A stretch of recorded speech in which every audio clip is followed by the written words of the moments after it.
preguntarte un poco primero tu background, cómo terminaste siendo psicóloga y después hacerte unas preguntas sobre cómo podemos aplicar el mindfulness especialmente en este tiempo y que nos dices un poco, aunque sea una intro, al curso que has hecho con nosotros en Aureo. Pero bueno, me encantaría que empezaras un poco explicando tu historia y cómo terminaste siendo psicóloga.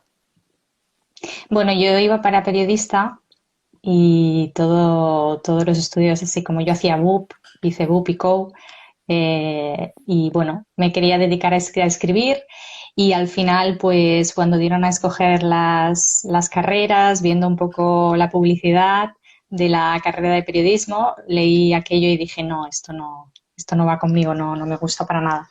Y justo al lado había psicología. Y de repente dije, ah, sí, sí, quiero hacer esto, ¿no? Y nada, y me enamoré y desde entonces sigo enamorada de la profesión. Y aquí estoy. Vale, vale. Pero sé que empezaste en la parte de recursos humanos, o sea, tuviste una carrera, digamos, más tradicional, para decirlo. ¿Cómo eso pasaste por esa fase y cómo es que al final terminaste pues siendo freelance y montando tú Mm. los mismos cursos para estas empresas? Mm. Bueno, yo salí de la carrera y realmente me planteaba directamente trabajar, ¿no? O sea, yo quería salir de la carrera y trabajar.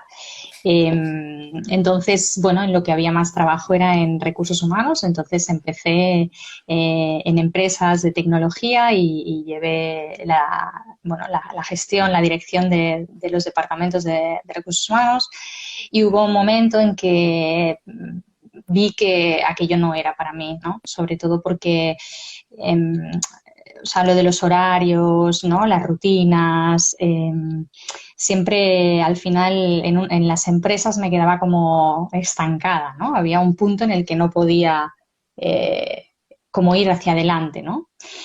Y ahí ya empecé a moverme por dentro y justo cambié de sector y me fui al sector social y empecé a trabajar con presos, con personas privadas de libertad y allí empecé a dar clases, ¿no? Empecé a dar clases y, claro, fue como un masterclass de golpe, ¿no?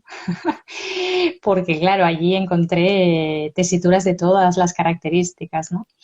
Y a partir de ahí yo ya empecé a ver que a mí me gustaba más otro tipo de cosas, ¿no? Y me empecé a formar, empecé a conectar con otras áreas, ¿no? Sobre todo más la psicoterapia, que es a lo que me dedico ahora, ¿no? Ya desde hace mucho tiempo.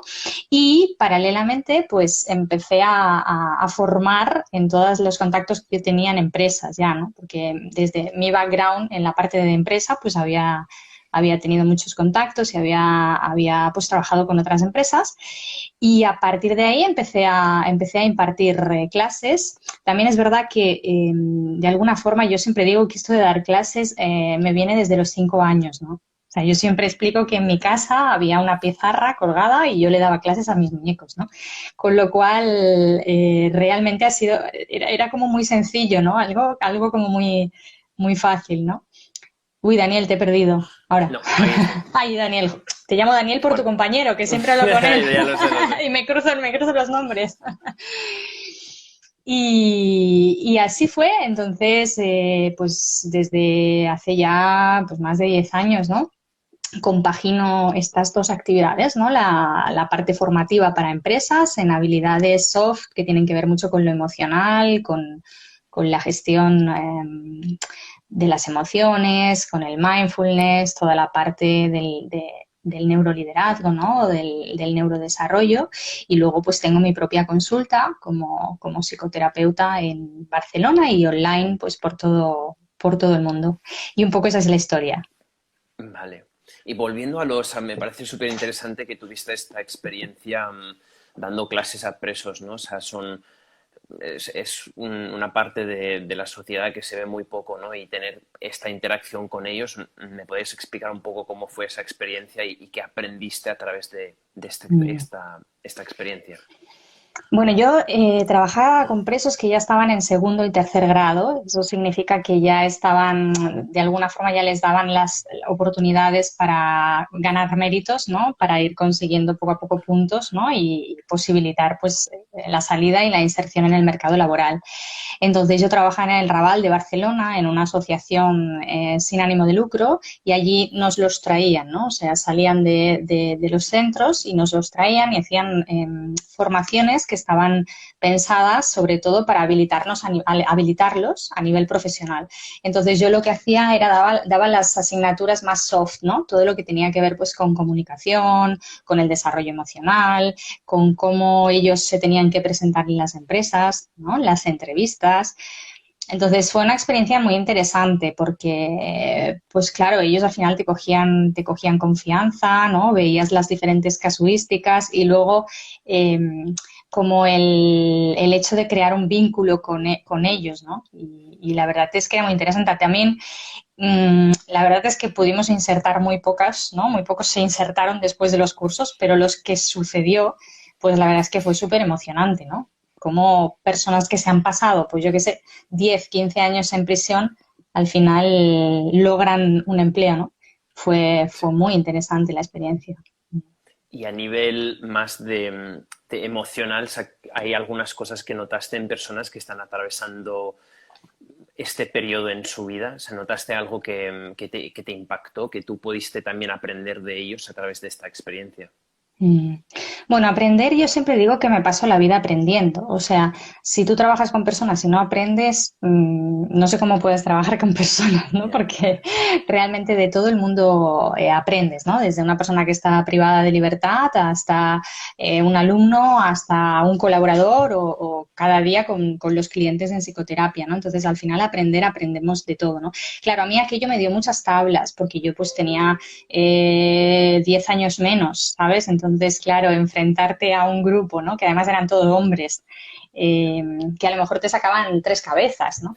Entonces, aquello era Ya. bastante interesante. Entonces, sobre todo aprendí a tener tablas pues la verdad, a enfrentarme a cómo dar formación, ¿no? En un contexto que no era lo más soft posible, ¿no? Entonces, sobre todo aprendí de eso.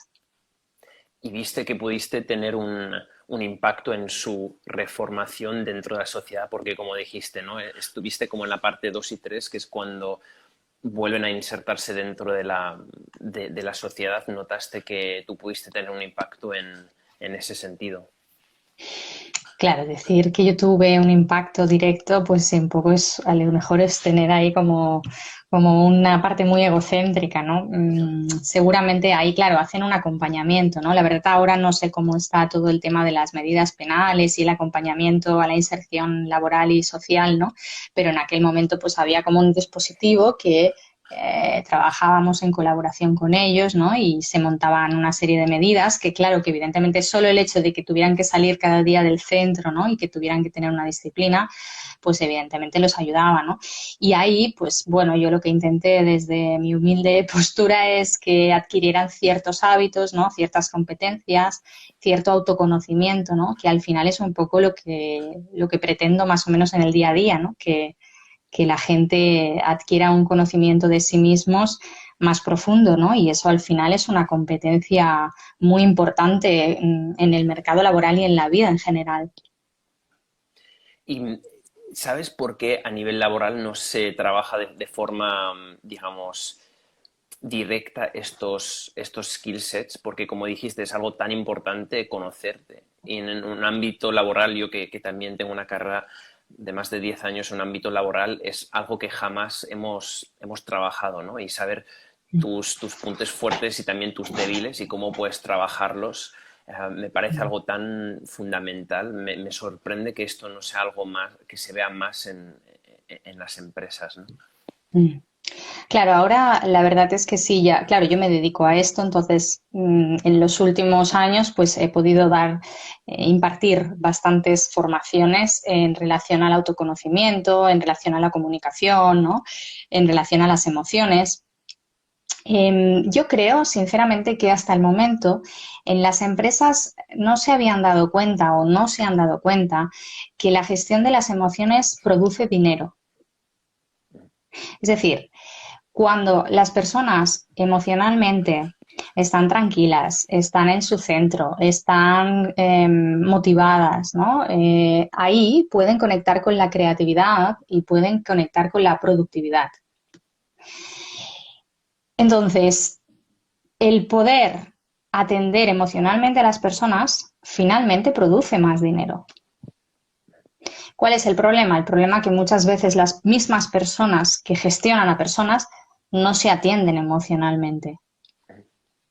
Porque, bueno, pues a nivel, por ejemplo, de edad, ¿no? Pues hay muchas personas que todavía, las personas líderes, ¿no? Todavía son más mayores, con lo cual esto a nivel emocional todavía es como que suena más a chino, ¿no? Estoy generalizando, ¿eh? No, Sí, sí. no hablo que todo en todas las empresas sea así, ¿no? Entonces, claro, además se ha visto mucho, ¿no? Como que lo emocional no tiene que ver con el trabajo, ¿no? En el trabajo no se viene a llorar, en el trabajo no se viene pues nada, ¿no? A estar enfadado, en el trabajo tienes que estar en el trabajo y ya está. Y esto es falso, o sea, no puedes hacerlo porque todavía no somos robots. Entonces, el hecho de que todavía no seamos robots es lo que hace que si tú en el trabajo pues estés enfadado, estás desmotivado o cualquier otra cosa, eso va a afectar de pleno en tu rendimiento y va a afectar de pleno en tu productividad. Entonces, en el momento que tú como líder, como jefe, empiezas a gestionar o a darle un espacio a las emociones de las personas, pues eso tiene un impacto directo, tiene un beneficio directo y un retorno de la inversión. Lo que pasa es que muchas veces no se ve como una inversión, se ve como un gasto. Y esto es muy cortoplacista. Es muy cortoplacista y tiene repercusiones, porque al final muchas veces encontramos empresas, vamos, yo estoy harta de entrar en empresas, ¿no? Y también ahí generalizo, ¿no? Que hay un clima que dan ganas de salir, o sea, dan ganas de no volver a entrar, ¿no? Y luego las hay que no, ¿eh? Las hay que es todo lo contrario, ¿no? Pero claro, entras en las empresas y muchas veces no ves a gente feliz trabajando, ¿no? Y bueno, ahí yo creo que hay un recorrido muy, muy grande por hacer. Y a nivel más práctico, ¿qué consejos darías a un líder para que pueda empezar a implementar esto, ¿no? O sea, estoy totalmente de acuerdo contigo que tenemos que tratar cada empleado, cada persona en una empresa como un ser humano, no como un robot, como decías antes. Y por eso me pregunto si como líder de una empresa yo y también para cualquier persona que está liderando un proyecto o que simplemente también como compañero o compañera de trabajo, ¿qué puedo hacer para mejorar esto más a nivel práctico? Mira, yo ahí siempre doy la misma receta y la doy cuando hablo de empresas, la doy cuando hablo de personas en general. Es decir, el, el trabajo o el esfuerzo que tú pongas en modificarte a ti mismo, en conocerte a ti mismo, en gestionar tus propias emociones, ¿no? En saber qué hacer con tus emociones más que gestionarlas, eso va a dar lugar a que lo que haya a tu alrededor sea menos conflictivo y sea más pacífico. El problema muchas veces es que nadie está como dispuesto a eso, ¿no? Y muchas veces lo que yo me encuentro es la respuesta, bueno, claro, si el otro no lo hace, ¿por qué lo tengo que hacer yo, ¿no? Y esto es un reflejo a pequeña escala de lo que pasa en el mundo, ¿no? Al final barremos fuera de casa, ¿no? Tiene que ser el otro, ¿no? El que se encargue, ¿no? Tiene que ser el jefe el que me ponga las cosas más o menos fáciles, ¿no? O tiene que ser, es que es el compañero, ¿no? Entonces al final nos pasamos la vida mirando hacia afuera, ¿no? Todas las personas que tienen que cambiar para acomodarse a nosotros y claro, al final aquí nadie cambia porque todo el mundo está esperando a que cambie el vecino, ¿no? Entonces yo como la propuesta que doy siempre es cambia tú, o sea, empieza a mirarte tú y esto a nivel liderazgo y management para mí es un requisito básico, o sea, ¿cómo vas a liderar a otros si no tienes ni idea de qué hacer con tus emociones? Es que no tiene ningún sentido. O sea, es como regalar pasteles si no tienes pasteles. Sí, sí, sí, totalmente. Y el problema es que es mucho más fácil de pedir a los demás que cambien que decirlo nosotros, ¿no? Especialmente creo que, y esto lo noto también en mí mismo, que es más fácil de ver los errores de los demás que ver mis propios errores. Es más fácil de criticar a los demás que es criticar a mí mismo. Es más fácil de gestionar o intentar gestionar las emociones de las demás que gestionar las mías, ¿no? Por lo tanto, ves que a nivel de autoconocimiento, especialmente también me gustaría tocar un punto que hablas de él y me parece algo súper interesante, que es el amor propio por nosotros mismos. ¿Cómo empezamos este camino hacia conocernos mejor, saber qué es amarnos y entendernos mejor a nivel emocional y también en otros sentidos? ¿Dónde empiezas con este camino? Mm. Mira, yo te podría dar una receta mágica, ¿no? Que hoy en día Internet está llena de recetas mágicas, ¿no? De decálogos. A mí me hacen mucha gracia los decálogos, ¿eh? Y podría quedar súper bien, ¿no? Y te podría decir, mira, en 10 pasos ya te puedes amar a ti mismo, ¿no? Pero no funciona así. No funciona así porque antes de poder amarte a ti mismo, tienes que ver el polvo que tienes en casa. Es decir, para poder construir tu casa, necesitas unos cimientos estables y necesitas que no haya polvo, ¿no? Que esté todo limpio, porque si no tu casa la vas a construir con una base endeble. Entonces, para poder conectar con el amor que hay en ti mismo, porque amor ya hay, ya existe. Otra cosa es que no sepamos cómo conectar con él. Desde mi punto de vista, que no tiene que ser el válido, sí, aquí cada uno recorre su camino, lo primero que necesitas hacer es identificar qué polvo, ¿no? ¿Qué te está ensuciando la casa? Y ahí seguramente vas a encontrar pues emociones inconscientes, vas a encontrar situaciones conflictivas que te ponen nervioso, vas a encontrar personas que te presentan retos, ¿no? Emocionales. Y si empiezas a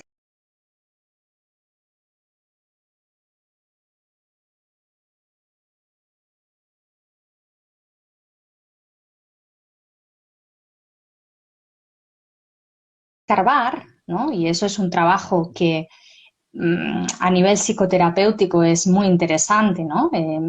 Vas a empezar a darte cuenta de los obstáculos que hay hacia el amor, hacia ti mismo.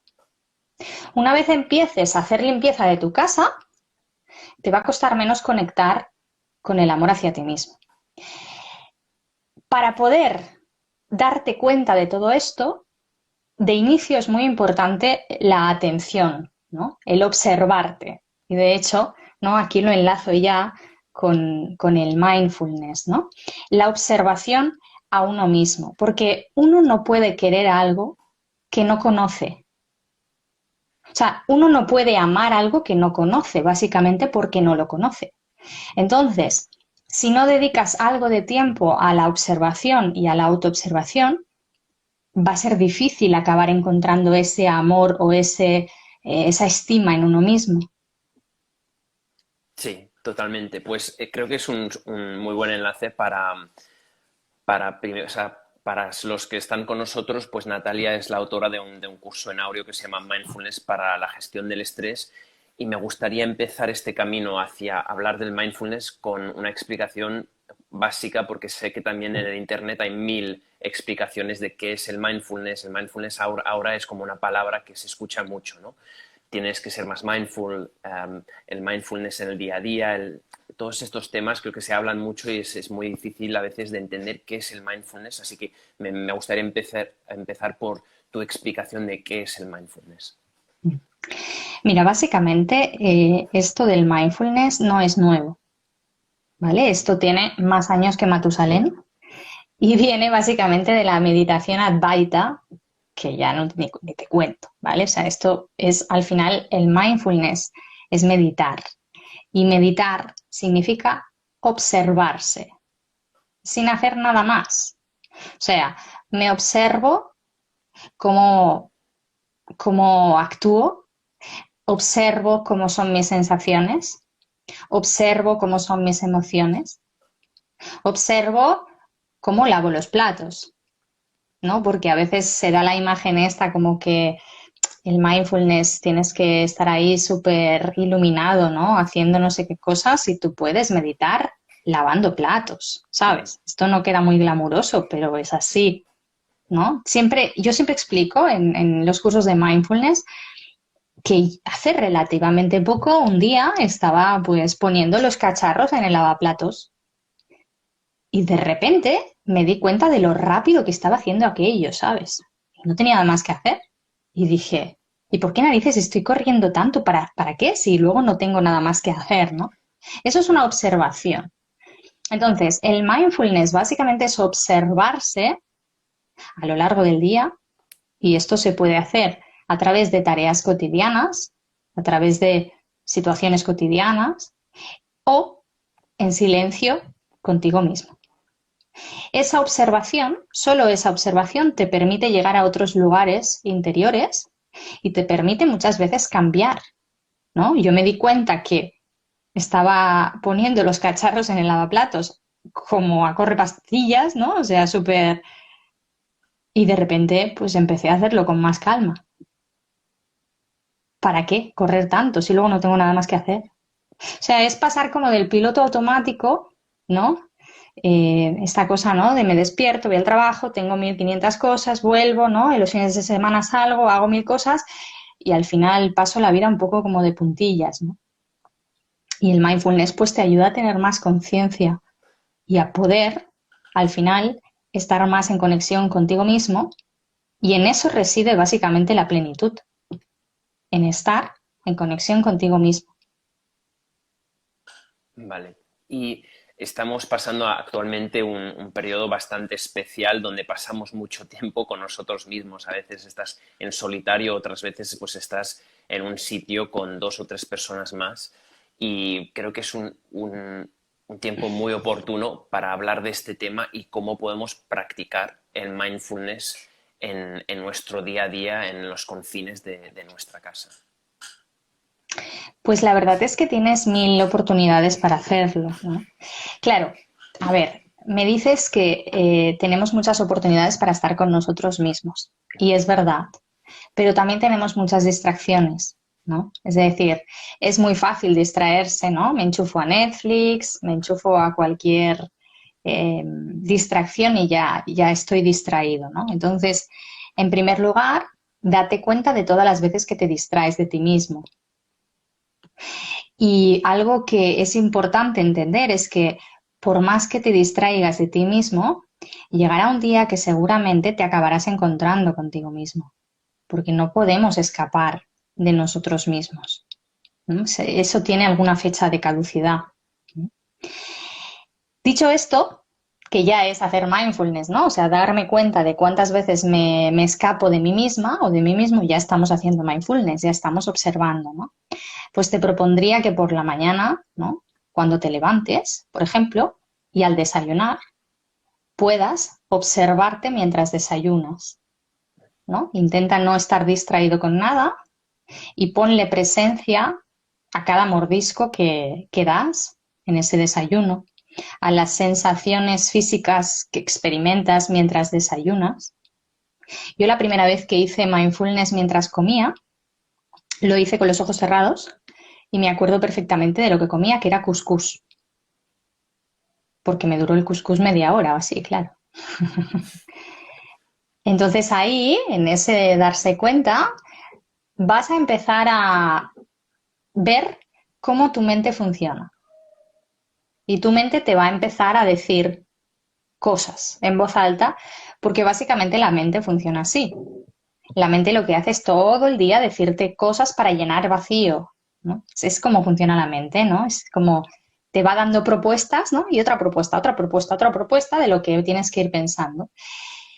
Claro, el tema es que muchas veces, como no somos conscientes de lo que la mente va diciéndonos y de ese funcionamiento autómata, le hacemos caso a todo lo que pasa a la mente.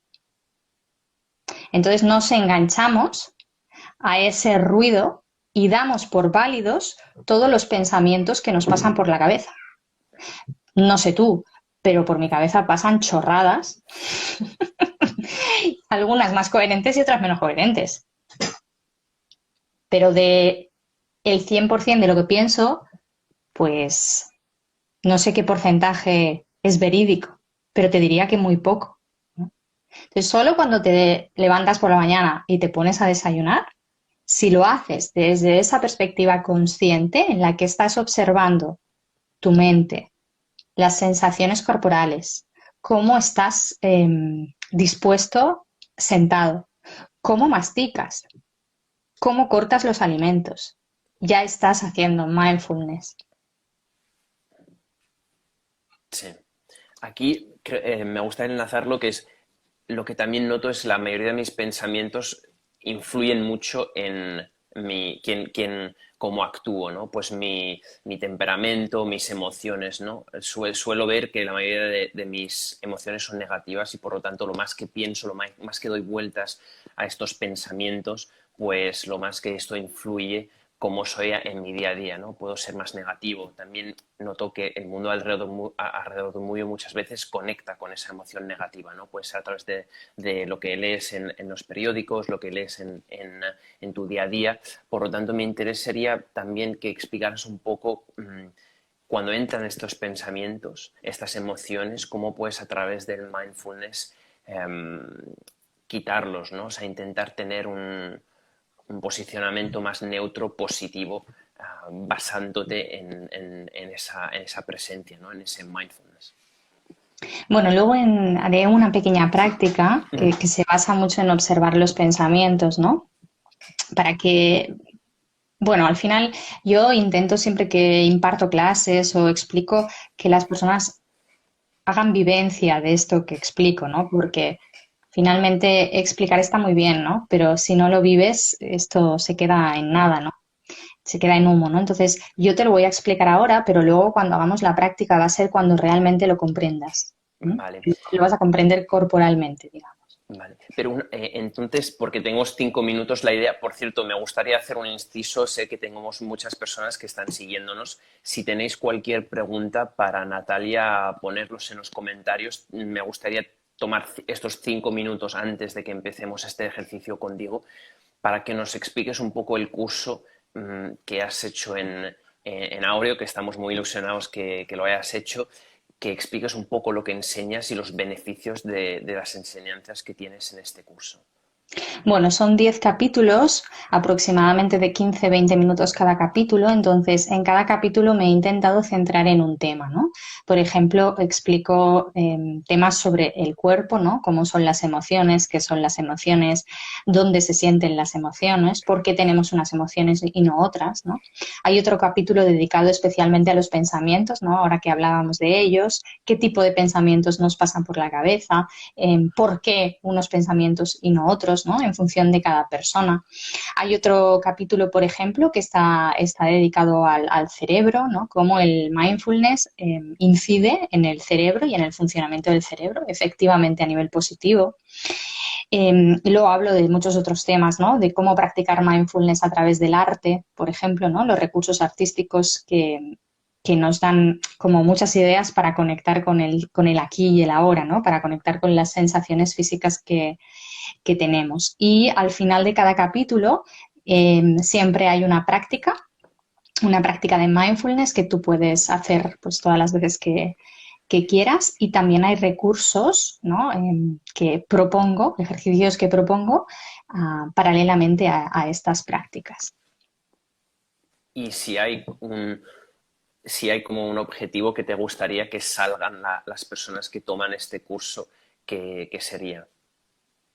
Pues que sobre todo que empiecen a darse cuenta de su funcionamiento, de sus mecanismos, porque muchas veces es que ni nos damos cuenta, ¿no? O sea, no nos damos cuenta de cómo vamos por la vida. Entonces, al no conectar con esa parte interna emocional, es muy complicado luego, ¿no? Puedes ir al trabajo y gestionar el conflicto que tienes con el compañero o gestionar X cosas, ¿no? Y parte de esa desconexión interna. Entonces, al final con este podcast, ¿no? El simple hecho de darse cuenta de algo, y yo también creo que, vamos, una de mis ilusiones es regalar paz, ¿no? Entonces creo que ese curso está lleno de paz, ¿no? O así lo he intentado, ¿no? Y básicamente serían esas dos ilusiones, ¿no? Vale, vale, genial. Pues creo que es un punto muy oportuno dado que has hablado justamente de los beneficios del mindfulness, que como dices, una cosa es decirlo, otra cosa realmente es entenderlo y eso es a través de la práctica. Por lo tanto, podemos empezar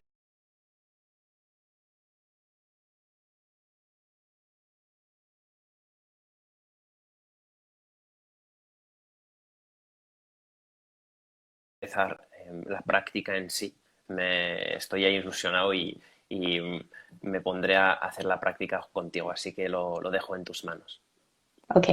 Bueno, voy a hacer una práctica que, como he dicho antes, está muy centrada en observar, observar los pensamientos, ¿de acuerdo? Entonces, es una práctica conocida, sí, no me he inventado nada nuevo, pero a las personas que se están iniciando en esta del mindfulness la propongo porque es como muy efectiva, ¿de acuerdo? Entonces, bueno, pues vas a ser mi conejillo de Indias, Juan. Perfecto. Vale, pues te voy a pedir que cierres los ojos, a todos los demás que estáis conectados también. Y vas a hacer 3 respiraciones profundas.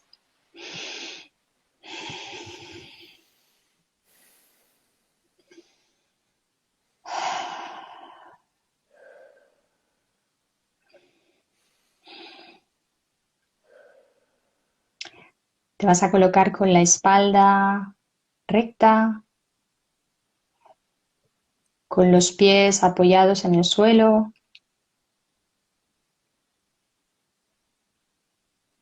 y simplemente vas a adoptar una postura activa pero relajada.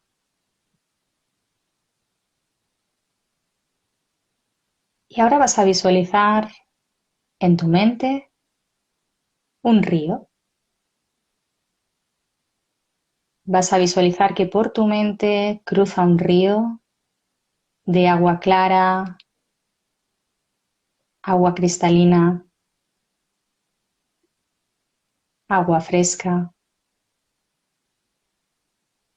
Y si te concentras, incluso puedes oír el ruido del agua, incluso puedes sentir la temperatura del agua.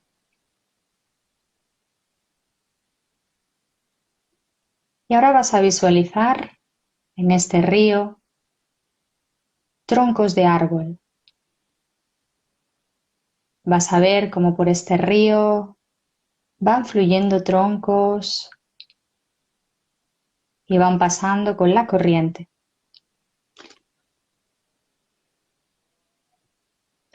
Y cada vez que aparezca un pensamiento en tu cabeza, en tu mente, vas a colocar el pensamiento encima de un tronco, lo vas a observar este pensamiento con la forma que tenga, forma de imagen, forma de frase. Y una vez que observes este pensamiento, vas a dejar que ese tronco caiga río abajo, sin luchar con él, simplemente dejando que caiga río abajo.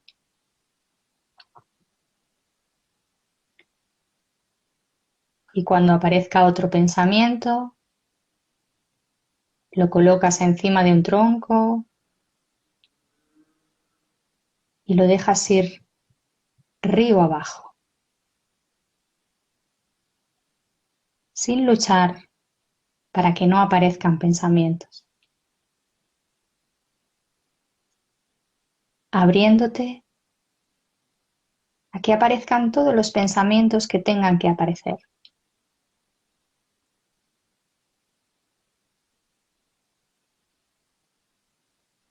Sin desconectar del agua, sin desconectar del ruido del agua. Y ahora te voy a dejar un momento con tus troncos, y con tus pensamientos.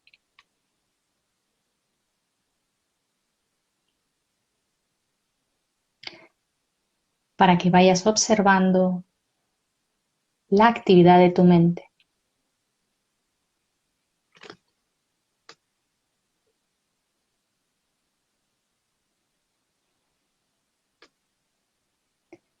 Siendo muy consciente del río de tu mente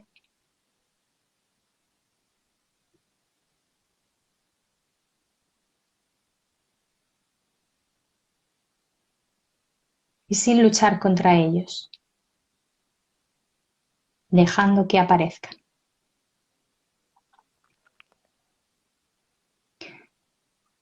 Y ahora vas a tomar conciencia de cómo está tu cuerpo,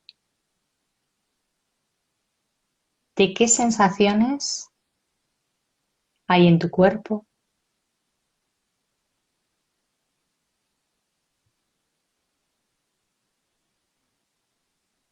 Y vas a volver a conectar una vez más con el río de tu mente,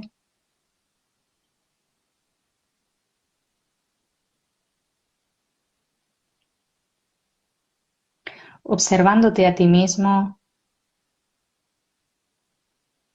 conectado al río de tu mente,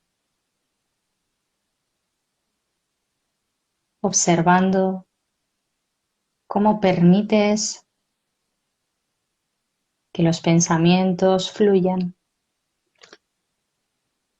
sin luchar contra ellos.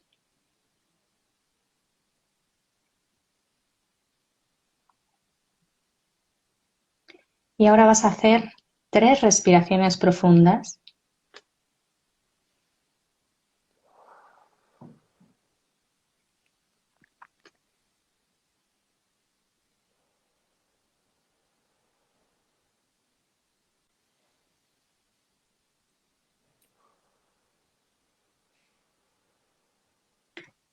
Vas a mover un poco los dedos de las manos para conectar con tu cuerpo, para conectar con el ahora y a tu ritmo, lentamente vas a volver aquí conmigo, con Natalia.